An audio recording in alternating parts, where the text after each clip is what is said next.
Ребята, всем привет! Вы на канале Виза в мир. И в этом видео мы берем вас с собой в наш трансатлантический переезд. Погнали! Кота забыли, кота.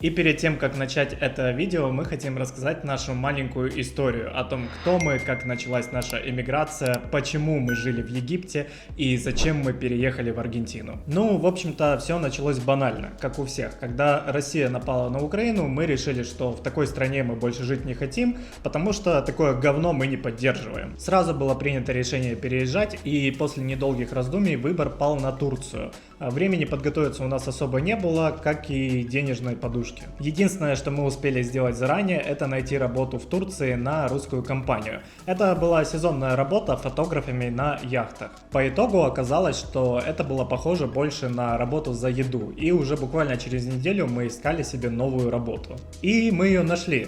Специфика была та же, но уже за более-менее приемлемые деньги. Это была турецкая компания, там был очень жесткий график, фактически мы работали сутками. И, понятное дело, через какое-то время наши силы были уже на исходе.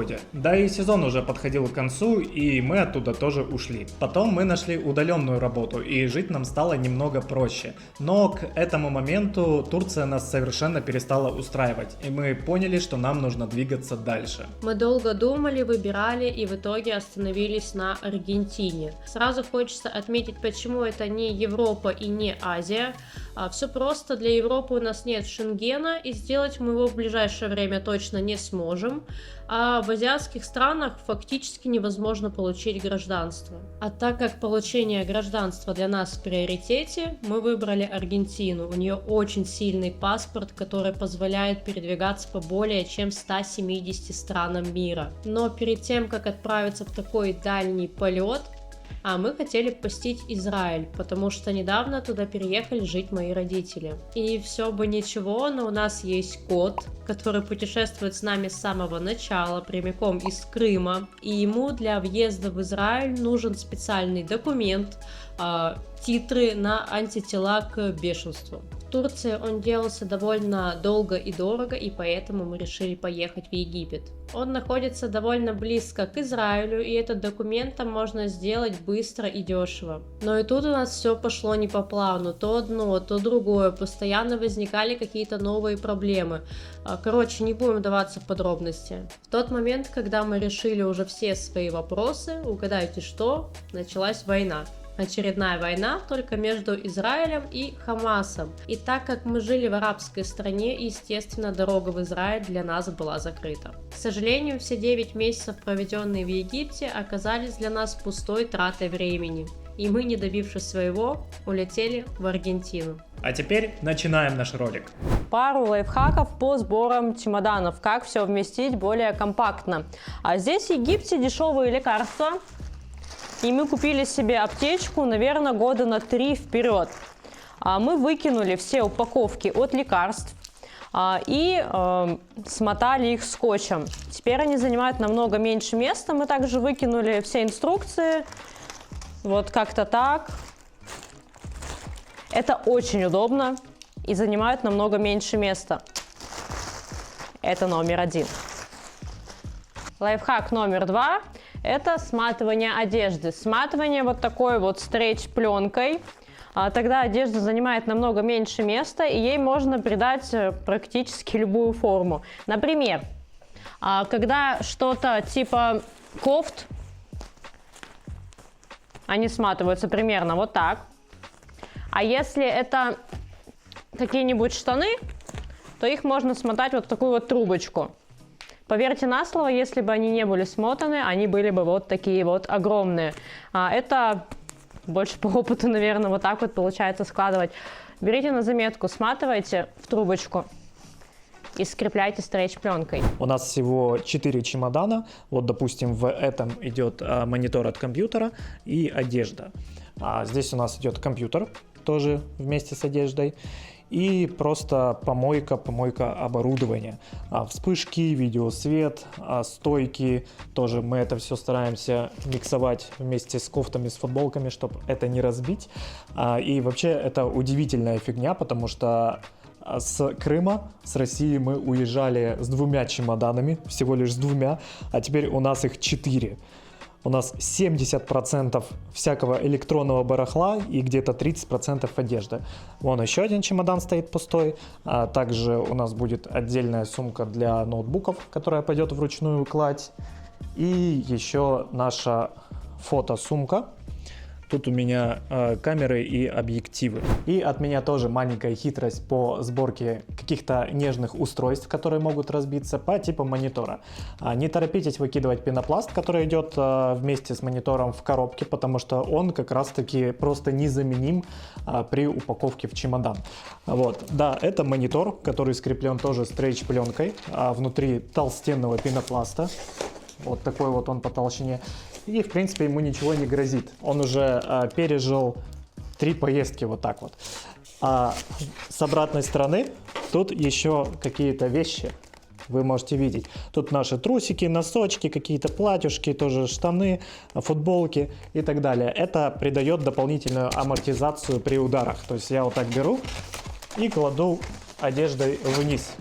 И монитор занимает полностью весь чемодан. А с этой стороны вот тут вот будут лежать тоже еще вещи, и когда мы чемодан закроем, получается, что монитор, помимо того, что в пенопласте, он еще и с 2 сторон придавлен мягкими вещами. То же самое касается компьютера. У меня компьютер лежит в заводской упаковке, и внутри коробки там еще идет пенопласт. Ну что, ребят, наконец-то мы собрались, и вот она, вся наша жизнь, которая поместилась в 4 чемодана. Кошачья жизнь поместилась в кошачий рюкзак. Это запасной кошачий рюкзак. Весь наш путь будет занимать 30 часов с учетом пересадки в Стамбуле, плюс до заправки в Сан-Паулу, это Бразилия. И мы через час будем ждать уже свой трансфер. Мы заказали трансфер, когда посмотрели на это количество чемоданов и поняли, что ни в одно такси оно не поместится. И наш трансфер стоил нам $10, считаю, более чем приятная и адекватная цена. Будем выезжать. La cucaracha ya no puede caminar porque no tiene, porque le falta marihuana que fumar.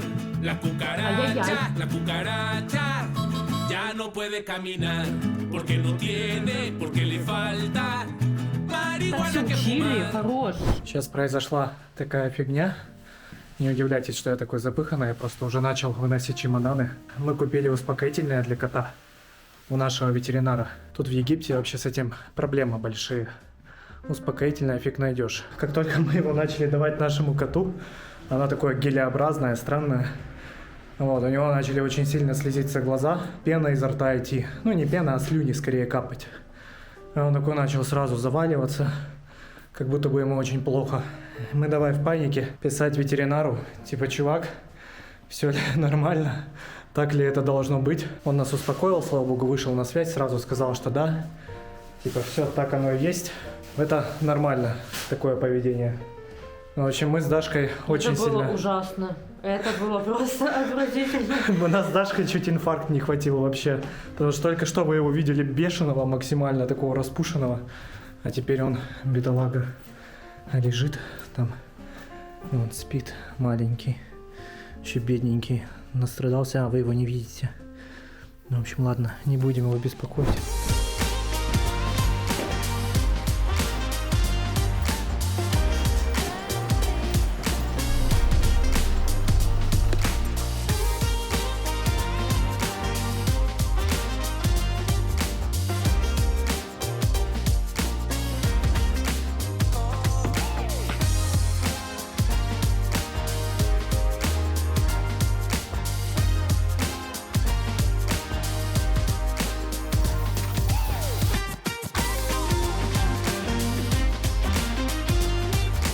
Друзья, лирическое отступление. Сейчас будет много мата. Кто негативно относится к такому или если вы смотрите с детьми, пожалуйста, перемотайте на указанный тайминг. Я, честное слово, не хотел быть быдлом, просто меня реально выбесили. И вот мы с вами попали в этот абсолютно всратый аэропорт, абсолютно ублюдский и уродский.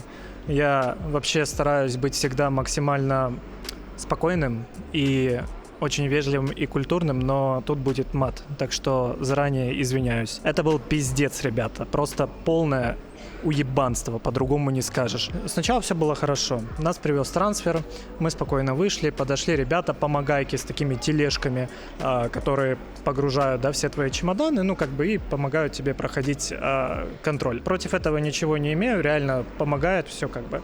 В общем, погрузили наши чемоданы, мы начали проходить первую рамку металлоискатель. Я прошел нормально, а вот когда проходила Даша, ей сказали, ну, вытаскивай кота, это тоже все хорошо. И говорит ей египтянка, ставь, говорит, кота. Там такая была табуреточка. Говорит, ставь кота. Даша говорит, ты что, типа, ну, куда я его поставлю, он сейчас убежит. Нет, ты ставь. Ну, в общем, что-то мы с ней там спорили. Дашу потом тоже пропустили, все окей. Проходим буквально 2 метра после металлоискателя. Стоит чел с абсолютно отмороженным вот таким вот рылом. И говорит, открывай все чемоданы мне. Вот эти вот все сумки, чемоданы. У меня там куча техники, знаете. Наши чемоданы и наши сумки — это 1001 мелочь. Просто. Он давай открывать это все, проверять линзы, объективы, камеры, открывает чемодан с компьютером, говорит, доставай компьютер. Мне нормально вообще нет человек? Там у меня компьютер, чтобы вы понимали, ну вы видели, да, до этого, он полностью упакованный, в коробке лежит, с пенопластом совсем, он говорит, доставай компьютер. Я на него посмотрел просто как на ебанутого дурака, по-другому не скажешь. Проверили каждый чемодан, перевернули просто все вверх дном, запаковали мы это все с горем пополам обратно, прошли регистрацию, все, вроде окей. Прошли паспортный контроль, и вдруг вторая рамка.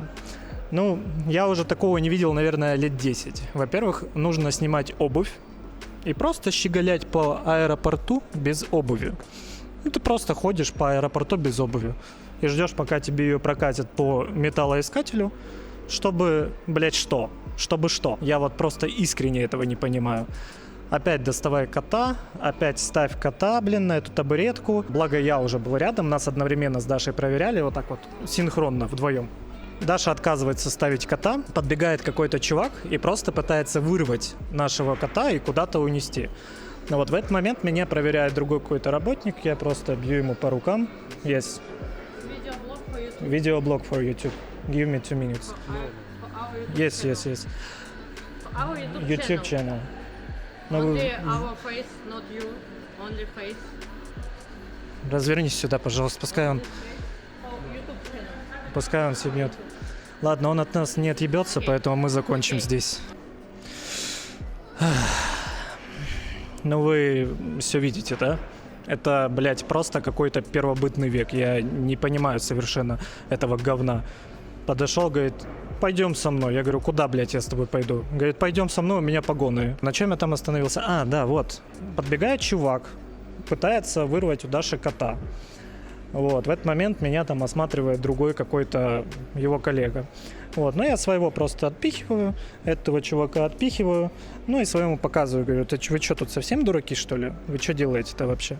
Ну и тогда они вроде экстились, остыли, там что-то металлоискателем кота повозили, как будто бы им, блядь, это что-то дало. И такие, тамам, окей, типа и все. И вот мы прошли сюда, наконец-то. Я вот такое максимально осуждаю и не приветствую. А теперь пойдемте на посадку.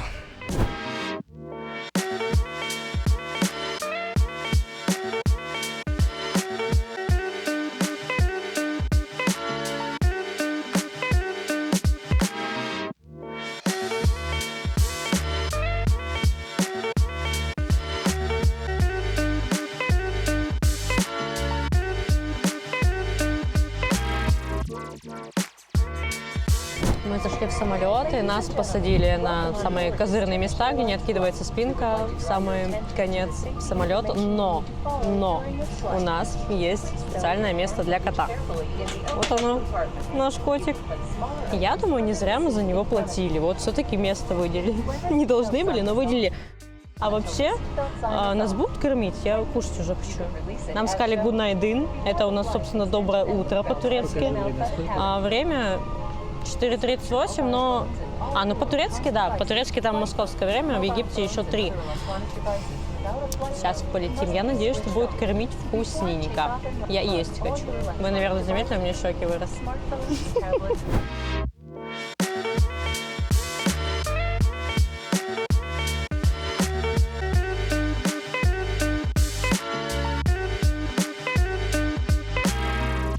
Нам принесли еду, будем есть.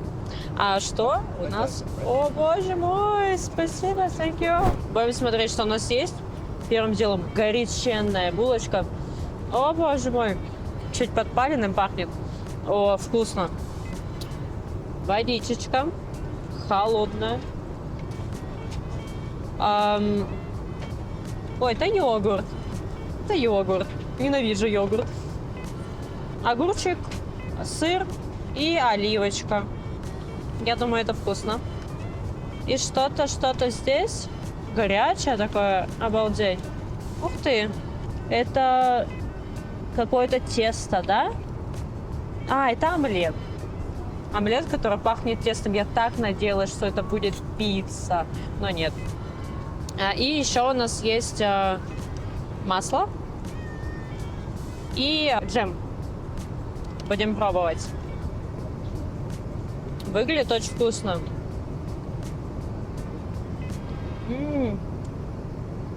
Это вкусно. Омлетик с колбаской, с овощами. В каком-то... как будто перец тушеный в соусе таком. Но не противный, вкусный. Мне нравится. Ну, для завтрака самое оно. Правда, мы еще не ложились, но... На ночь мы тоже любим кушать, поэтому пойдет.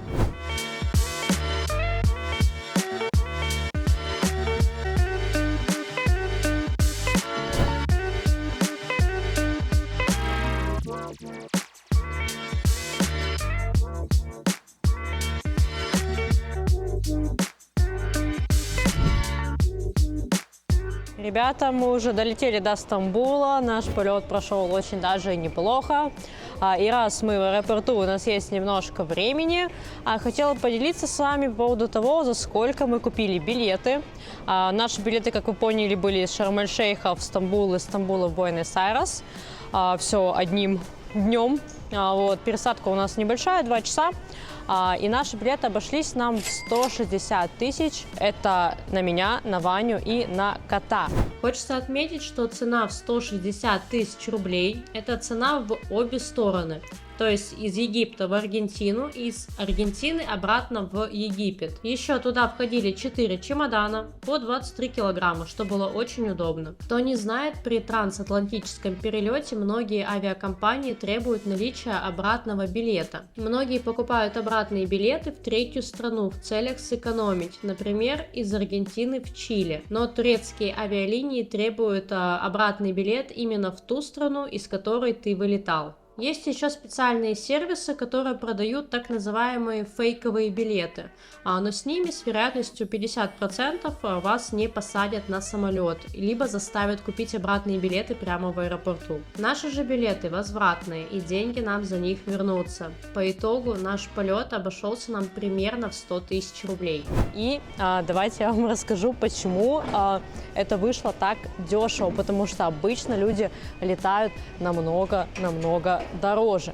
Дело в том, что в Египте, как и в Буэнос-Айресе, как и в Аргентине, 2 курса есть: черный и белый. Белый — это тот, который вы можете увидеть, когда забьете в Гугле, да, там курс доллара к фунту египетскому или рубля.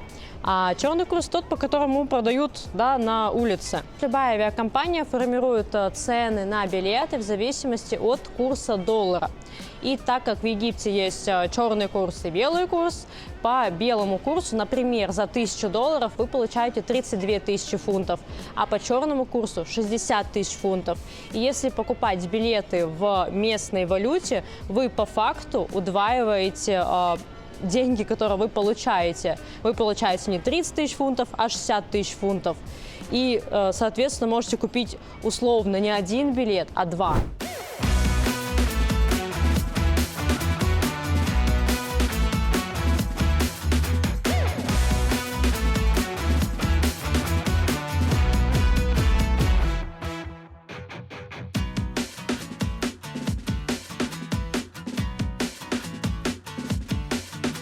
попробуем подключиться к бесплатному Wi-Fi.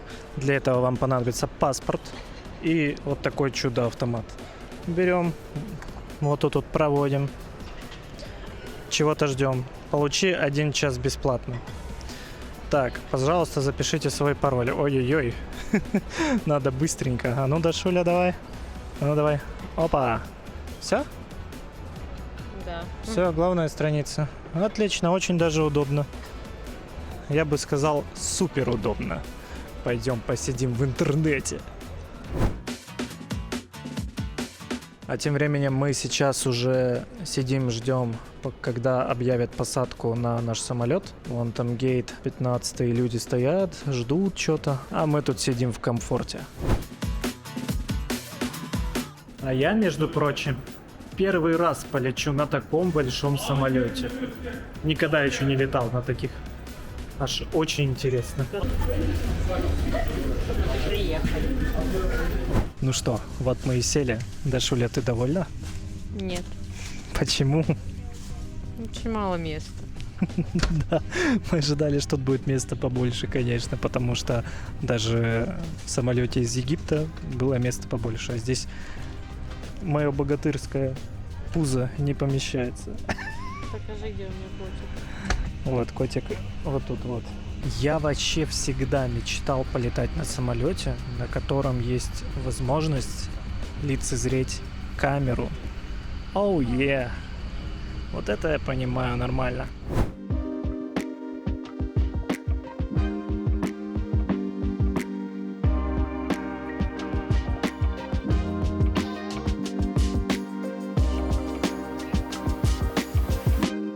Почти сразу после взлета нам принесли еду. Это была булочка, как из прошлого полета, вкусная и свежая. Основным блюдом был омлет с ветчиной, помидором и сыром, довольно неплохо. На десерт был натуральный йогурт с медом и сухофруктами. Мне не понравился, а Ваня съел 2. Ну и по классике закуска из пары кусочков сыра, огурца, помидорки и маслины. В целом неплохо.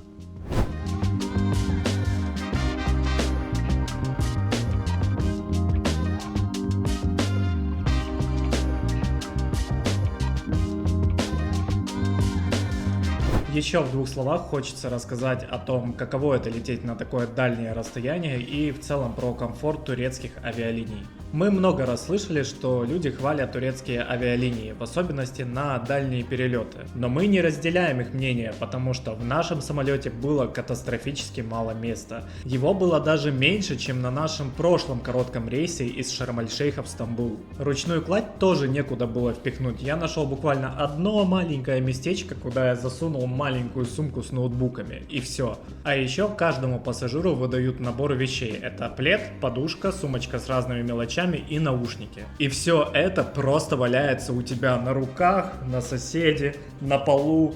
Все 16 часов. Плюс за все время нахождения в самолете нас покормили всего лишь 2 раза. В начале и уже в самом конце. Конечно, может быть, нам просто не повезло. Но теперь вы будете знать, что такое бывает. Короче, лететь нам было жутко неудобно и в целом нам не понравилось. Ребята, прошло 10 примерно часов полета, мы очень устали. Кот он лежит на руках. Мой сладкий, да. И нам принесли еду. Смотрим, что в этот раз. У нас на выбор была паста или митболы. Мы выбрали митболы. Вот так вот это все выглядит. И в этом самолете катастрофически мало места. Малыш, сиди, пожалуйста. Катастрофически, просто невозможно мало. Я вот сижу, и вот вы видите, да, как я двигаюсь. И это уже 10 часов продолжает. Осталось еще 3 часа, плюс заправку, плюс еще там хер пойми сколько. Ну ладно, не буду жаловаться, пробуем. Зацените это количество рисов. Мне кажется, 2-летний ребенок ест больше. Очень щедро. Очень щедро. Ну, рис неплохой, а это митбол, это, короче, турецкая кефта. Ну, неплохая. Ну-ка. Кота оцени.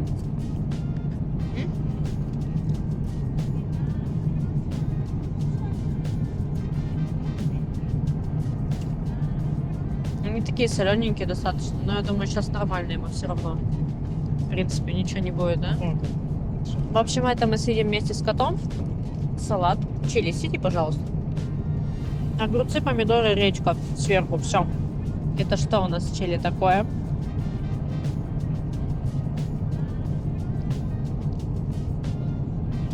Это похоже на хумус, но привкус другой. Я не понимаю.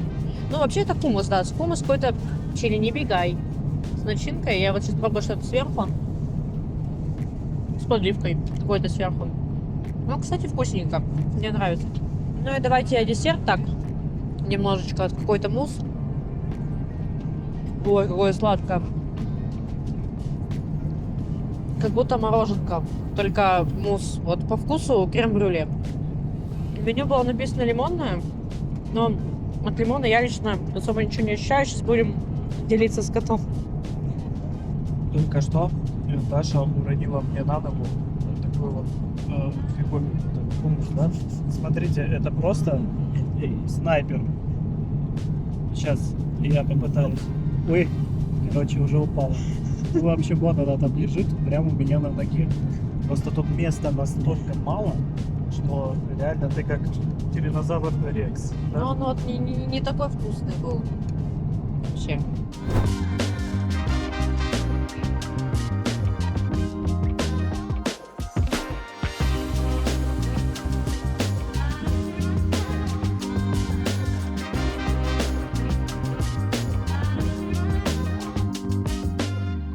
Следующая наша остановка была в Бразилии, в городе Сан-Паулу. Город нам почти не удалось рассмотреть, разве что когда мы совершали посадку, потому что из самолета нас не выпускали. Мы остановились для дозаправки и уборки самолета, плюс часть людей вышла и стало наконец-то немного легче дышать. А дальше пришли уборщицы, которые начали реактивно собирать мусор прямо у тебя из-под ног. В целом уборка, высадка старых и посадка новых пассажиров заняла где-то час-полтора, и мы полетели дальше.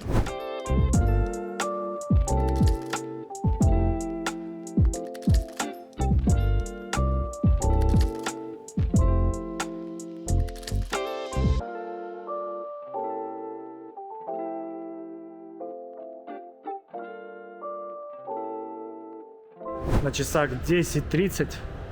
И сейчас мы пойдем проходить контроль, искать наши чемоданы и встречаться с нашей подружкой, которая должна нам подогнать 2 такси, на которых мы поедем на нашу квартиру, и привезти какие-то первые денежки нам. Когда мы долетели, у нас уже окончательно кончились все силы, ведь мы были в пути более суток, но нам еще осталось пройти границу. Все пассажиры выстроились в 2 огромные очереди, одна с местными, а другая с туристами. Простояли мы в очереди примерно час-полтора. Не скажу, что сотрудники работают медленно, просто их было всего лишь 3.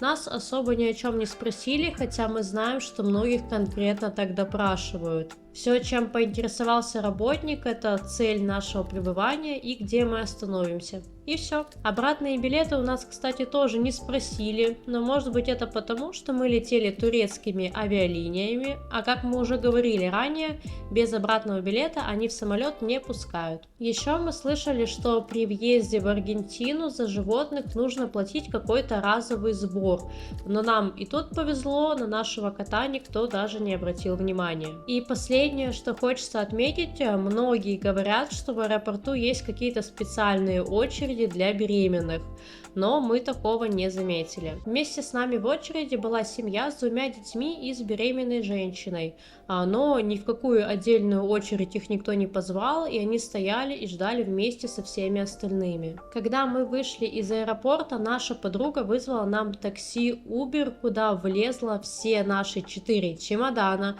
и даже мы втроем. Ехали мы примерно 20 минут до нашей временной квартиры, и стоило это около 5000 песо. Кстати, Uber тут, слава богу, можно оплачивать наличкой, а не как в Каире, только картой. Поначалу мы думали воспользоваться услугами трансфера, но самое дешевое, что нам удалось найти, это $40. И как будто это прям дофига, поэтому мы воспользовались Uber. Также наша подруга привезла нам наши первые деньги, которые она заранее для нас поменяла, а также переходники для розеток. Кто не знал, они тут другие. Ну вот как-то так прошел наш переезд. В общем и целом весь наш путь занял примерно 30 часов с того момента, как мы выехали из квартиры в Египте и заехали в квартиру в Аргентине. И теперь, когда вы примерно знаете, как проходит такой переезд, пришло время взглянуть на наши первые шаги, которые мы сделали в Буэнос-Айресе на следующее утро. Доброе утро, друзья, из летнего Буэнос-Айреса. Да, сейчас тут середина лета, и мы с вами стоим на балконе нашей квартиры, которую мы сняли на Airbnb. Если быть честным, это уже второй день нашего пребывания в этом прекрасном городе, потому что первый день нам просто было очень лень снимать. Мы максимально устали после перелета, и плюс мы решили сначала разобраться с бытовыми какими-то делами, проблемами, чтобы потом вам все понятно истолковать. Ну, а сейчас мы пойдем посмотрим квартиру. Как я уже сказал, мы находимся на балконе, мы живем на втором этаже. Вот такая вот тут лоджия, на ней абсолютно ничего нет, кроме газового котла. Вот, что интересно, да, они выносят котел на улицу, на самом деле первый раз такое вижу. Ну и по аналогии с Египтом у нас тут тоже слив есть для того, чтобы этот балкон мыть. Тут у нас вот такое вот панорамное, можно сказать, окно. Еще там где-то кот, который сейчас может убежать, но будем надеяться, что я его поймаю. А нет, вон он, заходим. Собственно говоря, у нас просто обычная студия. Тут двуспальная кровать с довольно, кстати, неплохим удобным матрасом, отдать должное, с удобными подушками. Телевизор с Android приставкой, можно посмотреть ютубчик, наши ролики. Но мы подключили ноутбук, так гораздо удобнее по HDMI. Вот. Также здесь у нас идет гардеробная. Опа! Заходим. Тут стеллаж, где можно разместить все свои вещи, ящички, полочки. Идеально помещается 4 чемодана здесь. Ну и также можно повесить какую-то одежду на вешалочке. Плюс сюда мы разместили все кошачье. Еда, вода, горшок обязательно. Вообще без него никуда. Вот. И единственный минус этой квартиры, мы просто не досмотрели, вот реально, мы были озабочены кучей других вещей, и мы почему-то совершенно не подумали, что нам нужен кондиционер. Вот здесь он, наверное, должен был висеть, ну, тут видите, как такое отверстие замурованное, но, к сожалению, у нас только вентилятор, который жутко гудит, и с ним даже спать почти невозможно, а в квартире довольно душно, я вам сейчас это продемонстрирую. Это вообще ужас, конечно. Что есть, то есть, лоханулись. Вот. Тут у нас довольно большой обеденный стол. Сиденья, как они, боже мой, стулья, сиденья. Вот видите, что делает 30-часовой перелет почти. Здесь у нас ванна-туалет. Заходим. Та-да! Очень маленькая, но отдать должное, довольно неплохо сделанная. Кстати, я совершенно не понимаю, почему все славяне, когда переезжают в Буэнос-Айрес, в Аргентину, плачут из-за вот этой вот лейки, да, которая, ну, просто как тропический душ льет. Не знаю, по мне довольно удобно и довольно интересно. Мне, в принципе, понравилось, я совершенно никаких неудобств, аккуратно, не бейся, я совершенно никаких неудобств не испытываю с такой лейкой. Биде, туалет, раковина, зеркало. Все довольно просто и довольно обычно. Ну и здесь у нас маленькая небольшая кухонка. Холодильник, вытяжка. Зайди сюда, тут такой островочек с раковиной отдельный, где можно что-то приготовить. Как она называется, боже мой, микроволновка. Представьте, что было бы, если бы мы снимали это в первый день. Вот. И здесь наконец-то здесь у нас Wi-Fi роутер нормальный, с нормальным, хорошим человеческим интернетом, а не египетским. И еще хочется сказать, что эта квартира находится в совершенно обычном районе. Это никакой не Палермо, не Риколетто и им подобное. Это где-то, знаете, в захолустье Буэнос-Айреса, скажем так, на границе уже с выездом из города, наверное. Но при этом это абсолютно нормальный, хороший спальный район. Я сейчас не подскажу, как он называется, мы напишем где-то тут. Наша квартира находилась на юге Буэнос-Айреса в районе Флорес. Поначалу нам показалось, что это обычный спальный район. Сравнить-то нам было не с чем. Но потом мы начали замечать всяких разных личностей, маргиналов, бомжей и им подобных. Связано это с тем, что в том районе находится рынок, что и привлекает такой контингент. А в довесок к этому там еще довольно шумно. Так что мы бы не рекомендовали округу Флорес, я назову это все-таки округой, наверное, мы бы не рекомендовали ее для жизни. Свою квартиру мы сняли за $200 на 10 дней через сервис Airbnb. И эта квартира оказалась совершенно непригодной для жизни. Мы смотрели кучу видео про переезд в Аргентину, и многие отмечали, насколько плохие квартиры сдаются здесь на сервисе Airbnb. Но мы считали, вы что, дураки что ли? Нужно же смотреть, что ты снимаешь. Ну а теперь дураками оказались мы сами. Во-первых, самый главный минус. В квартире нет кондиционера. А мы, между прочим, переехали в разгар лета. Помимо этого, вытяжка несет чисто декоративную функцию с бутафорскими кнопками. И самое главное, квартира абсолютно не проветривается. Она спроектирована каким-то таким образом, что в ней абсолютно нет сквозняка. Воздух застаивается и все. Так что не будьте как мы. Внимательно смотрите фотки и читайте описание.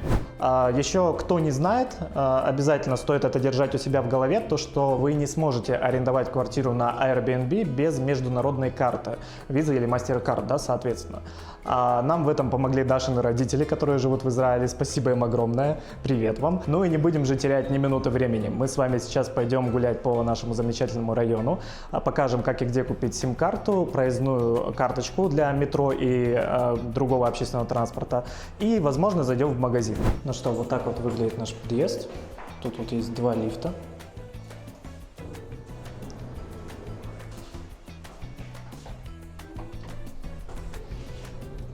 И тут вот такая вот интересная система в плане дверей. Сначала идет одна дверь, стеклянная, которая закрывается на ключ. И вот тут еще вторые такие ворота, которые тоже закрываются на ключ, вернее, на электронный замок.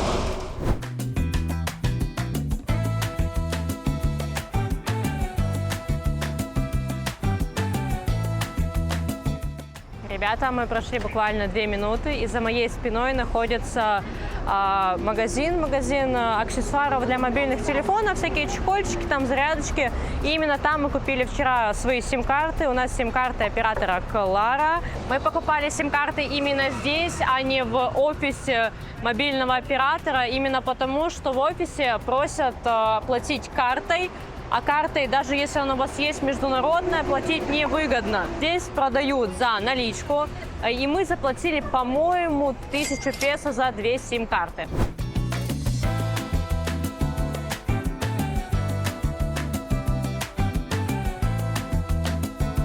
Кстати, здесь есть выделенка для общественного транспорта, поэтому я думаю, что они тут более-менее без пробок ходят. Мы еще не пробовали, мы пока ездили только на метро. Метро классное.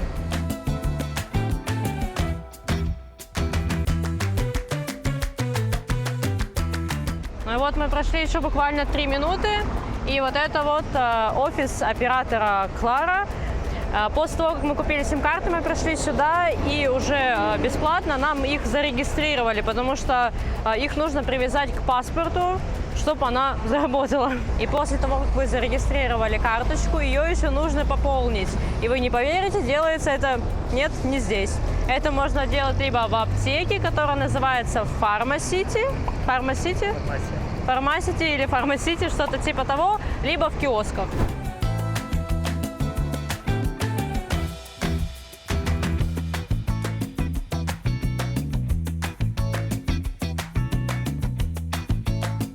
после Египта Буэнос-Айрес кажется прям таким супер крутым городом, прям городом-мегаполисом. Не стоит забывать, что это столица Аргентины, кто как бы не знал.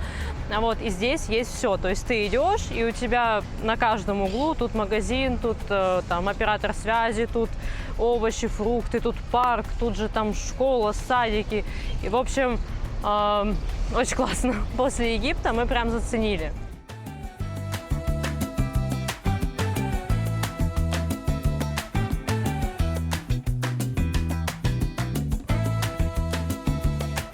По поводу сим-карты еще хочется уточнить, что мы пока что не совсем понимаем, какой у нас тариф и есть ли он вообще.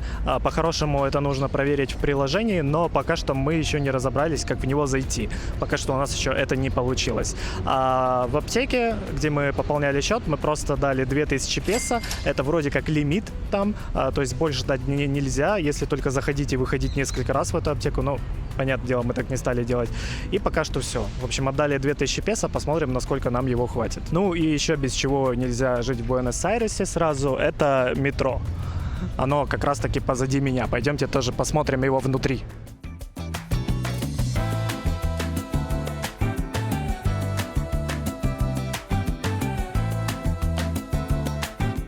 Наша станция называется Сан-Хосе-де-Флорес.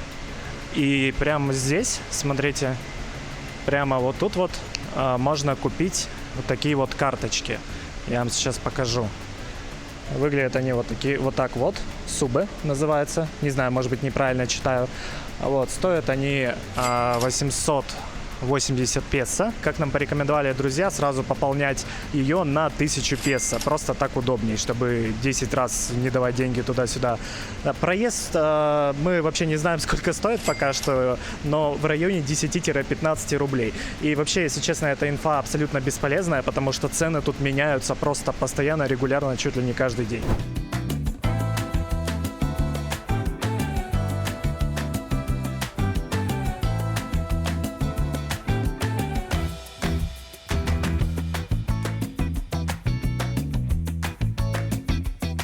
Мы дошли до магазина, который называется Кота. Это местный супермаркет, типа, наверное, Ашана. Они тут буквально на каждом шагу. Мы сейчас пойдем купим буквально по мелочи, там, водичку и еще что-нибудь.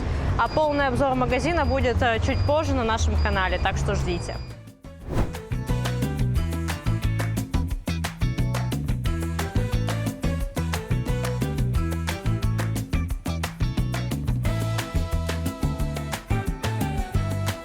Вот такой результат нашей закупки получился.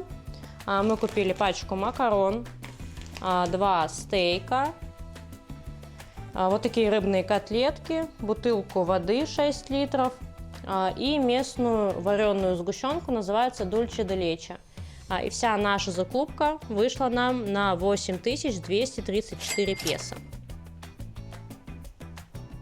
Спасибо, что посмотрели это видео до конца. Подписывайтесь на канал, здесь будет еще много всего интересного. Задавайте вопросы в комментариях и обязательно пишите, о чем вы бы хотели видеть в следующие видео. Всем пока-пока и до новых встреч!